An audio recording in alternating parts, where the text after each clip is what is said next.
Hi, and thanks for joining our third quarter market outlook. My name is TJ Kistner. I am the Chief Investment Officer at Retirement Plan Advisors. Today, I'll go through market performance for the third quarter of 2024 and discuss our forward-looking views across asset classes. We hope you find the discussion helpful and informative. Uneventful is not a word I would use to describe the third quarter.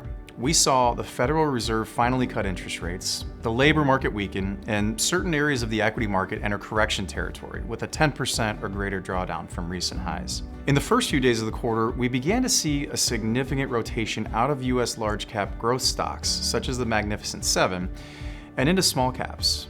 The NDX, which is a NASDAQ composite ETF primarily comprised of large cap growth stocks, had a very strong start to the year and was up 24% through early July. Then the market turned, and the index lost 13.5% over the next 2 weeks. Initially, this coincided with a strong move higher in the Russell 2000, indicated here by the ticker IWM.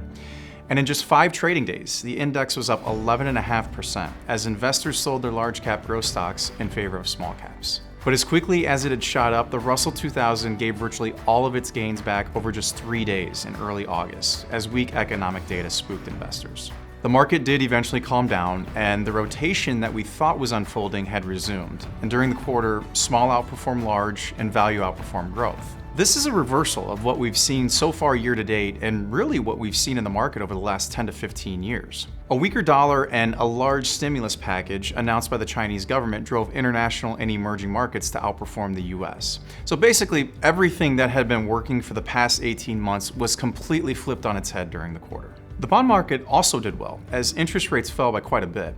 Leading up to the Fed's September 18th meeting, a number of inflation and economic data points suggested that they could be a bit more aggressive with their rate cuts.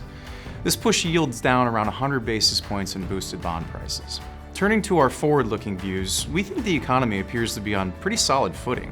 Inflation is trending lower, the labor market, though cooling, remains stable, and consumers continue to spend even in the face of higher prices. All of this translates to solid corporate fundamentals and a favorable outlook on risk assets.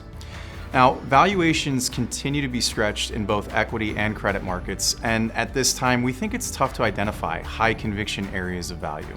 We also think interest rates are pretty fairly priced at the moment, as there's still a bit of uncertainty around the Fed's path forward and whether or not a policy mistake could be made. Now, there has been a lot of press over the past several months about the amount of cash investors are holding given this uncertainty. With the Fed now cutting rates, returns on cash are also going to come down. So we think now is a good time for investors to deploy cash, even if in shorter duration fixed income that should benefit as interest rates fall. Looking at our global asset allocation views, we remain neutral across equity markets. While we do think there are bifurcations in terms of where future earnings growth is likely to come, valuations in those areas of the market reflect this and make it difficult to get excited about deploying new dollars there. We've mentioned this before, but we would expect an environment of lower interest rates and solid economic growth to benefit small caps, and that's a particular area of interest that we are evaluating. Valuations are more attractive outside the US and in emerging markets, but we would argue rightfully so. We think earnings in those areas will struggle to keep up with the US, and valuations alone are not a good investment thesis, particularly in the short to medium term. We also think it's difficult to uncover significant value in fixed income. I mentioned interest rates could be range-bound for the foreseeable future, and credit spreads are at multi-decade tights. Now, all-in yields are attractive, as interest rates do remain high, but even those are set to move lower now that the Fed is cutting. We remain neutral across the board with a slight preference to being underweight duration, as the risk in interest rates appears to be higher, not lower.